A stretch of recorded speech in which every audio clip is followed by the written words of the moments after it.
여러분, 2019년 7월을 기억하십니까? 어느 날 갑자기 옆집에서 대문을 걸어 잠갔습니다. 문을 두드려도 대답이 없습니다. 우리가 반도체를 만들려면 꼭 필요한 물건들이 저 문 너머에 있는데 너희한테는 안 팔아라고 합니다. 그때 우리가 느꼈던 감정 기억나시나요? 분노? 당황? 아니요. 솔직히 말하면 그건 공포였습니다. 아, 돈이 있어도 못 사는 게 있구나.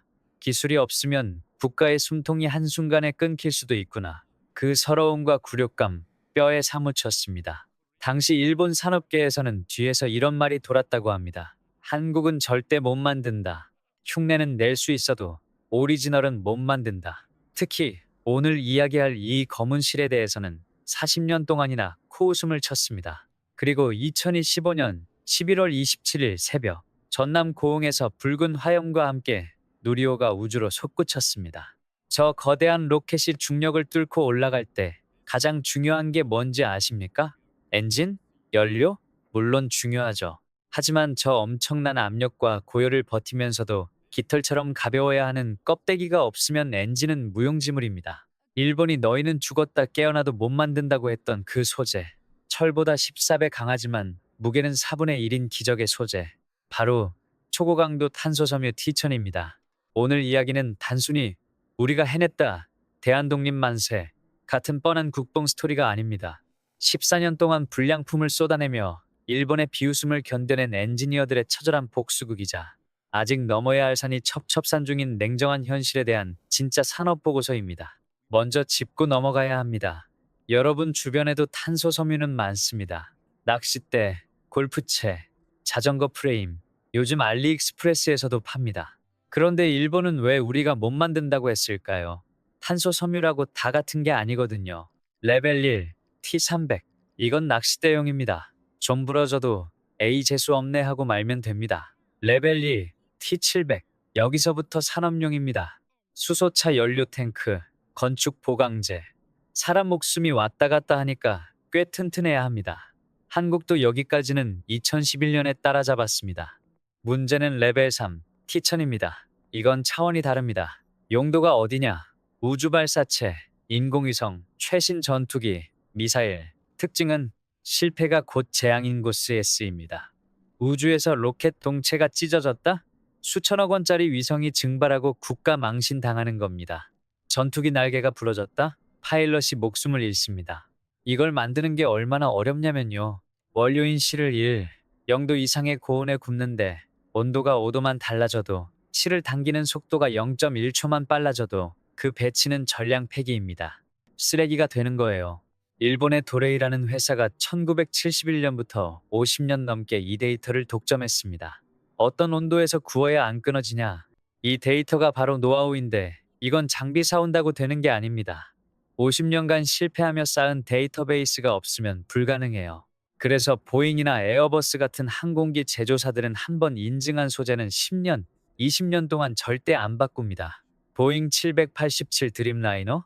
동체의 50%가 탄소 섬유인데 전량 일본 도레이 겁니다. 이게 바로 일본이 콧대 높게 굴었던 이유입니다.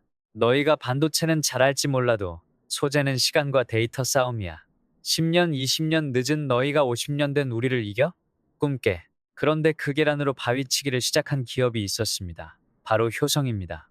2008년 효성이 우리도 탄소 섬유하겠다고 했을 때 업계 반응은 차가웠습니다. 야, 도레이가 시장 50%를 잡고 있는데 그게 되겠냐? 그냥 사다 쓰는 게 싸게 먹힌다.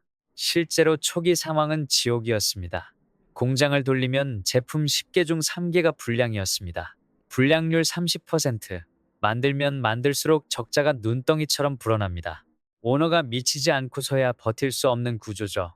게다가 일본은 1970년대부터 T300, 80년대 T700, 90년대 T1000, 10년마다 레벨업을 하는데 우리는 이걸 압축해서 따라가려니 연구원들이 갈려 나갈 수밖에요. 효성 연구원들 14년 동안 정말 피말리는 싸움을 했습니다. 박사급 연구원 15명을 포함해 50명의 정예 요원이 5년 동안 국방과학연구소 과제에 매달립니다. 목표는 하나, 100번을 구워도 100번 다 똑같은 강도가 나오게 만들어라. 그리고 2022년 10월 드디어 터졌습니다. 인장 강도 6.4 GPa, 티천급 초고강도 탄소섬유 개발 성공. 일본, 미국에 이어 세계 3번째. 40년 격차를 14년 만에 좁힌 순간이었습니다. 이게 단순히 기술 개발만 성공한 게 아닙니다. 2023년 기준으로 효성이 한국 기업들이 일본 도레이에 지불하던 탄소섬유 가격을 2021년 대비 약 15% 낮췄다는 분석이 있습니다. 왜냐고요? 과거엔 도레이가 이 가격 아니면 안 팔아 납기 6개월 기다려라고 배짱을 부렸지만 이제 한국 기업들이 협상 테이블에 효성 견적서를 딱 올려놓는 겁니다. 저기요, 도레이상. 너무 비싸면 우리 효성 걷습니다. 이 말 한마디를 할 수 있게 된 것. 이게 바로 소재 주권입니다. 자, 여기까지 들으면 와, 대한민국 만세, 일본 이겼다 하고 끝내고 싶으시죠? 하지만 저는 슈카 형님처럼 팩트를 파고들고 3%처럼 냉정하게 분석해야 합니다. 댓글에서도 현직에 계신 분들이 뼈 때리는 지적을 많이 해주셨습니다. 그 불편한 진실, 지금부터 까보겠습니다. 첫째, 우리는 실만 만들었지 옷은 못 만듭니다. 이게 무슨 소리냐? 탄소섬유라는 실을 뽑는 건 성공했습니다. 대단한 거 맞습니다. 그런데 이 실을 가지고 우주선 덮개나 수소 탱크를 만들려면 3D 재직, 즉 입체적으로 짜는 기술이 필요합니다. 그런데 이 장비와 기술, 여전히 일본의 치다코마, 나 독일 기업들이 꽉 잡고 있습니다. 실은 국산인데 그걸 짜는 기계는 일제를 써야 하는 상황. 반쪽짜리 독립이라는 지적이 나오는 이유입니다. 둘째, 일본 도레이는 멈춰 있지 않았습니다. 우리가 T1000을 개발해서 환호할 때 도레이는 이미 T1100, T1200을 상용화했습니다. T1000보다 인장 강도가 더 높은 괴물 같은 소재들입니다. 항공우주 분야에서 도레이의 점유율과 신뢰도는 여전히 넘사벽입니다. 보잉이 당장 효성 걸로 갈아탈까요? 아니요. 인증받는 데만 또 5년 걸립니다. 우린 이제 겨우 추격의 발판을 마련한 거지 역전한 게 아닙니다. 셋째, 이게 제일 무섭습니다. 내부의 적과 중국의 물량 공세. 중국이 무섭게 쫓아오고 있습니다. T700급 범용 제품은 이미 중국산이 시장을 휩쓸고 있습니다. 가격이 한국산보다 30-40% 쌉니다.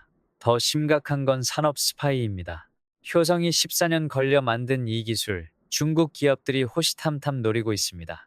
연구원 한 명 매수해서 USB 하나 빼돌리면 14년의 노력이 물거품이 됩니다. 실제로 최근 반도체, 디스플레이 기술 유출 사건들 보십시오. 탄소섬유라고 안전할까요? 보안이 뚫리면 우리는 일본을 쫓아가기도 전에 중국에게 잡아먹힙니다. 그럼에도 불구하고 왜 우리가 이 성과에 박수를 보내야 할까요? 선택지가 생겼기 때문입니다. 미사일을 만들든 차세대 전투기 KF-21을 만들든 누리호를 쏘든 과거엔 일본 정부가 수출불허 도장 하나 찍으면 대한민국 국방과 우주산업이 올스톱될 뻔했습니다. 전략 물자니까요. 하지만 이제는 우리가 스스로 조달할 수 있는 비빌 언덕이 생긴 겁니다. 이것만으로도 국가 안보 차원에서 엄청난 가치가 있습니다. 투자자분들도 주목하셔야 합니다. 효성은 2028년까지 1조 원을 투자해 생산량을 24,000톤까지 늘립니다. 단순히 공장만 늘리는 게 아니라 수소 경제와 우주 항공 시대에 쌀을 선점하겠다는 겁니다. 하지만 명심하십시오. 경계해야 합니다. 일본의 기술 격차, 중국의 추격, 그리고 보안 이슈. 이 3중고를 이겨내야 진정한 승리자가 될 수 있습니다. 구독자 여러분, 일본이 40년간 장담했던 한국은 절대 불가능하다는 말. 우리는 14년 만에 가능하다로 바꿨습니다. 하지만 가능하다를 넘어 세계 최고다가 되려면 이제부터는 엔지니어들의 노력뿐만 아니라 기술을 지키려는 법적 제도와 국민적인 관심이 필요합니다.